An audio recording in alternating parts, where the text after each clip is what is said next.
Hello, welcome to Talk Sports, your go-to up for football. Biggest headlines from Arteta struggling to epic European finals and transfer twist. Let's get into it this evening. My name is Adeyemi Michelle, going to be your host for tonight's Talk Sports. But I'm not alone in the studio, as I also have with me the doc. Good evening, Shagun. Yeah, nice to be here. Yeah, it's always nice having you in the studio. You know, I really enjoyed our programs last week. Well, we get to Barcelona with time. Let's start with the EPL. Mikel Arteta was trying, but it seems he's drowning. Arteta has now officially lost out on all trophies this season. Is it time to admit he needs help, or even a reset at Arsenal? Well, Arsenal, we've always known Arsenal needs a reset, and this is the best time for Arteta to cry out. Last season, Xavi had to cry out, and because he cried out, the board had to go into some heavy discussions.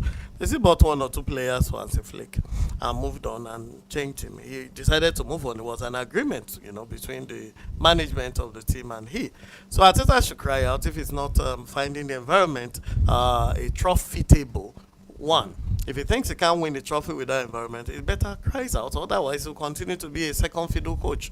And look at Alonso. Alonso got into the German league, and in 2 seasons, he's already won the Bundesliga and he won the cup. So he's got something to take home. Now, Real Madrid is after him because of his performance. Who is going to buy Arteta from where he is?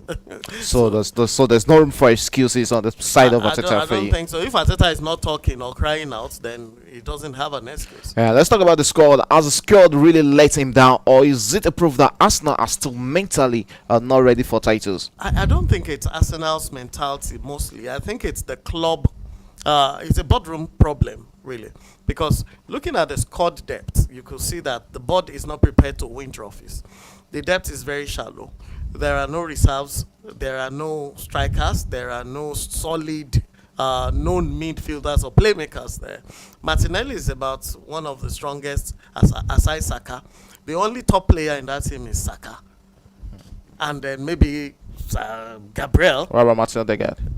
Odegaard is not a top player as far as I'm concerned. He's just a bit above average. He's not a top player.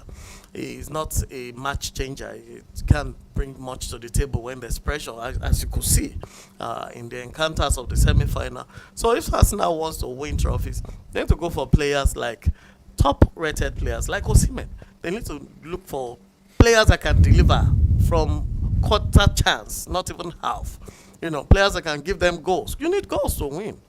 Had Arsenal scored 1 or 2 goals against Inter at home, they will have had an advantage against PSG. Against talking PSG. about that game, I remember I saw Arteta talking about that game. That yes, they were actually the best team in the UEFA Champions League, and he was 100% certain about that. Yeah, I think that's just consoling his players. He was trying to console his players.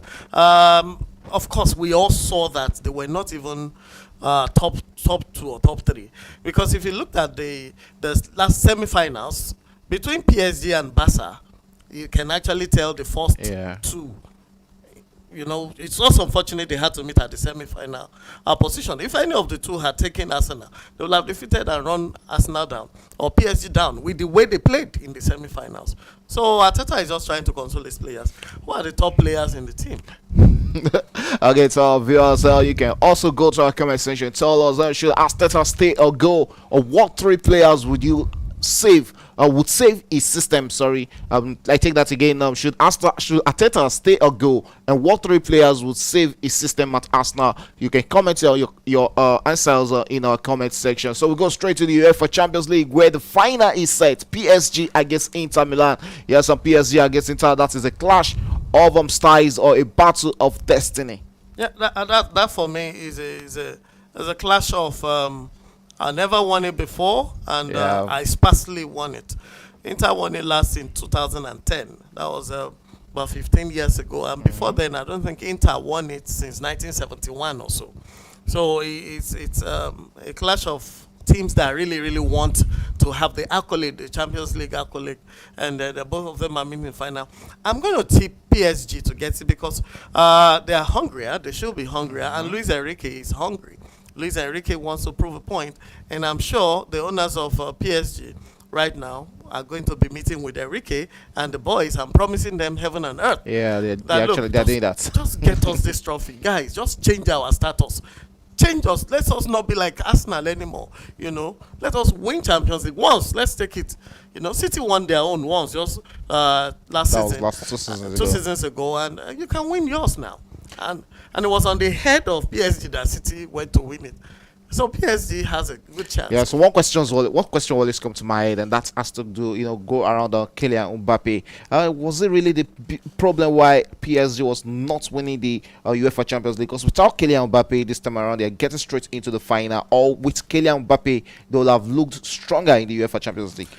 Well, like you've observed, they changed like 3 coaches while Kylian was there. He played Tuchel with was there. Pochettino. He played Pochettino was with there. Tuchel. He played with there was another coach in between Tuchel and one thing was clear about Kylian Mbappe's position in the dressing room.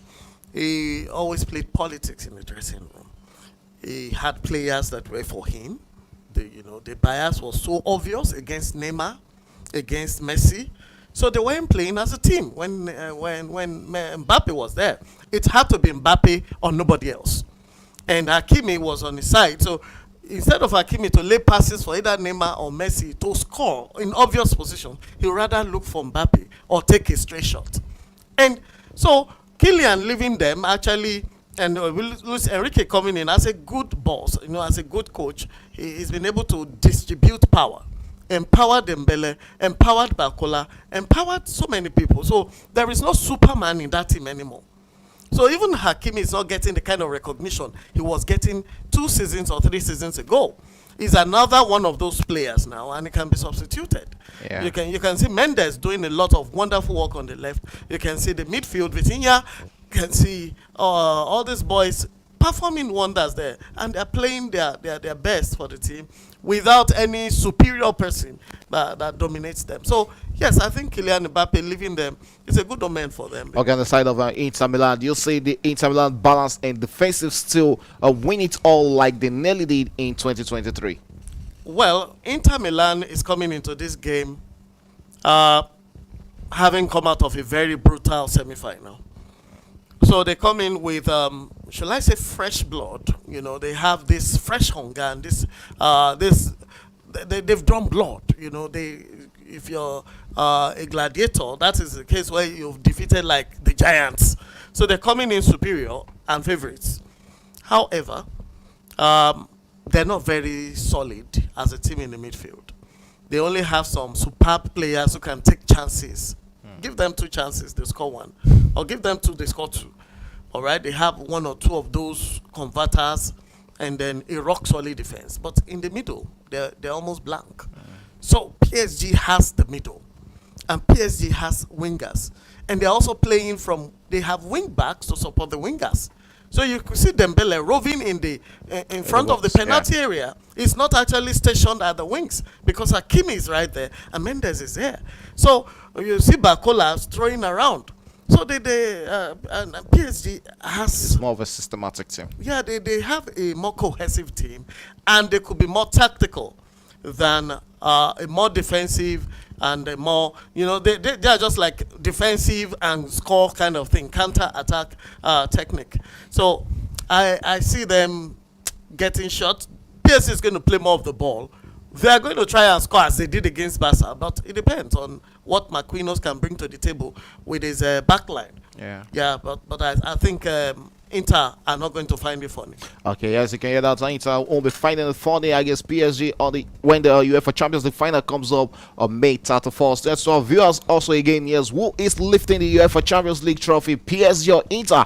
You can drop your prediction in our comment section. So we'll go back to the Europa League, which is the second fiddle of the European competitions. We have an all-English war in the final. Tottenham Hotspur, who are gunning for their first trophy under Ange Postecoglou, the manager, and Manchester United. This is a battle of 15 and 16 in the EPL. I don't really know how they found themselves in the final of the Europa League, but Tottenham versus Manchester United. Who needs this trophy the more? I think Tottenham needs it more. United still won Europa 6 years ago, so 2018-19. If Tottenham hasn't won any major trophy in a very, very long time, And about Postecoglou, we know he prides on winning his In the second year. second season. So this is the second season, and he will want to keep that standard. And then the players who Shodunka is back, they have their retinue of players. Fortunately for Manchester United, Ahmad Diallo is also back. Good winger. And unfortunately for Manchester United, 3 times they've played Tottenham Hotspur this season, and twice they've lost against Tottenham Hotspur. We can say the Europa League may be may be a different ball game. Exactly. But are we going to see a repeat of what we saw, in the EPL and also in the Carabao Cup? It's actually possible. It's possible to see such events occurring again. However, this is a final, and whoever blinks first loses it. It's a banana peel everywhere. So if you step on it, you're gone. So everybody just has to be on their toes, and whoever can take their chances first. So it's actually a 50-50. They match up. They are 14 and 15 or 15 and 16. 15 and 16. 15 and 16. And then And one of them is going to make it to they're UEFA just Champions like League one next point season. behind themselves. Each other, yeah. So they've 39, been 38. like neck of themselves. We actually don't know how they got there. Or you don't know No, how they the used to- elephant they got used to to the be- they branch. used to but be a big club. You just know the elephant can stay. That's so sorry, United fans, but that's the reality of United right now. 15th position to finish on the league table after 37 matches or 36 matches. It's poor for United in all ramifications. You can hear that Very from the poor. dog. So wait for the match. The final game is on May 21. That beautiful match between Manchester United and Tottenham Hotspur in an All-England affair in the Europa League final. So to our viewers also again, yes, Tottenham Hotspur or Manchester United, who is winning the Europa League final, and give us your reasons why you think either of these two is winning the Europa League. And we'll go straight to the transfer market. Alonso and Trent Arnold, yes, to Real Madrid. Xabi Alonso to Real Madrid. Yes, is it too soon or perfectly timed for the manager? Well, if you want candid opinions, Alonso to Real Madrid is very important. Madrid has to change something. When you have trouble, you must just change something. And it's better to start it from the head. And that's why the manager is usually asked first. And then when the manager comes in, he can look for players to send away as well. But Ancelotti, yeah, he's done 2 seasons. He won Champions League once, and he might not win anything if they lose El Clasico on Sunday. Might not win anything this season, and that's and the major frustration with the performance of Ancelotti is losing 3 times in a row to Barca in 1 season. Madrid does not condone it. It's something between the Catalans and the capital city people. They don't do it. The Madrid people and the Barca people lose 4 times in a row. The coach must go. So it's high time they let him go. The morals of the players have also dropped, and there's a lot of rancor managing the players. You have so many top egocentric players in that place. So you're going to need a fresh leg to come in and put them in order. I think they're used to Ancelotti already. And you don't think the squad is too big for a newbie manager like Xabi Alonso? I don't think so. Xabi Alonso played at top level. He played at Liverpool for so long. He was a controller. He played for Spain for so long. He won the World Cup. He won the European Cup back to back. And Xabi Alonso has a lot of credit to his name, both while playing as a footballer and now that he's managed Leverkusen. 2 seasons in Leverkusen. He won it the last time, taking the trophy from Bayern Munich after 11 years of dominance. And then this last season, it was just by a few points. It was neck to neck until the last 3 or 4 games before they dropped it. Okay, so, talking about Bayer Leverkusen without Xabi Alonso next season. Yes, this season they dropped the league. They lost the league to Bayern Munich, who reclaimed their league. 9 points, yes. Who reclaimed the league back. Next season, what's it going to look like? After losing, what's it called, Xabi Alonso? They have been linked to Cesc Fabregas, who is the manager of Como in the Italian Serie A and is doing perfectly well with Como. Do you think that is also a big leap for Fabregas? Should he jump straight into Bayer Leverkusen? I believe so. It will be a good promotion for him, like moving from manager to AGM or something. And for Fabregas, it will be a good leap for him because Leverkusen already has a particular principle of play. They have a culture already. It's not like Como that you're just coming from second Really, division yeah, to trying top to flight. survive. Leverkusen has been there. They have a name. They played in Champions League for several years before, And Fabregas coming in into that top level will actually enhance his CV. His profile will grow, and it can give him more room to do what he's been doing. Unfortunately for them, Bayern Munich is just, they started regrouping 2 seasons ago, and now they're building, and I think they're gelling better. It will be very difficult to oust them in the coming season. Okay, let's talk about Trent Arnold, who has also completed a move, or will be completing a move to Real Madrid. Yes, is he a natural Galactico, or is this on Liverpool's breaking point? Talking about Trent Arnold. I think Trent Arnold is okay to move to Real Madrid. He will have a good place. He's a wing back. He can play from the side. He can play from the back. He does so well. He can actually replace Casemiro in that position. And we know Casemiro. I mean Cavalla. Cavalla, who is the captain who has been out for injury for so long, and he's like 33 years or 34 years old already. So building a Trent Arnold in might help the squad, and then with his wealth of experience and a truckload of trophies that he has won at Liverpool at his age, he will also bring some nice values to the table for Real Madrid. Yes, I think it will be a good addition. Okay, yeah, to our viewers also, would you leave Liverpool for Real Madrid if we are trying to sound of that in our comment section? So we go straight to reviewing the UEFA Champions League semi-final. PSG and Inter Milan. Inter Milan both survived the chaos of those semi-final. PSG knocked out Arsenal. Was it tactical brilliance or the Gunners' failure again? No, I think it's more of tactical brilliance and capacity. PSG has more players in the top class than Arsenal, and Arsenal had a woeful injury spell in that period too. Well, Gabriel out was a very important. Kai Havertz out. Was a terrible loss for them. Kai Havertz too, yes. But more emphasis on Gabriel because a lot of their corner kicks were scored by Gabriel. Without Gabriel, they haven't been scoring corner. It wasn't coming in, and the defense was also poor because Saliba alone can't run both sides. So you're not bringing in White, you're bringing in Brown to take Gabriel's place. Come on, it's not going to work. So yes, he had injury spell, and of course PSG was in their top form. Okay, let's talk about the Inter against Barcelona game. People have been talking about it that was a final before final in the UEFA Champions League. Was this the most entertaining semi-final in recent memory? Because to me, I think that was it. The 2 legs were classical honestly, games. Since 1996 or 95 that I've been following Champions League, I think. Apart from, there was one episode, AC Milan Juve in 1997, was so interesting. It was like 3-2 or 4-3, goal for goal in the final. Aside that, I think this has been the most unpredictable semi-finals I've seen in a long time. Not even the Barca Chelsea of 2008-9, because that was just 1 goal in the first half and you had to wait 94 minutes to get the second goal. But this one was you score, I score, and you score 2 goals, I score 2 goals back. Okay, I'll add 1 more, and then no, we come back and we score again, and we. So it was so suspense filled, and that's the beauty of football, and that's the reality in football that you can't match up with any other entertainment or sports because it's so unpredictable.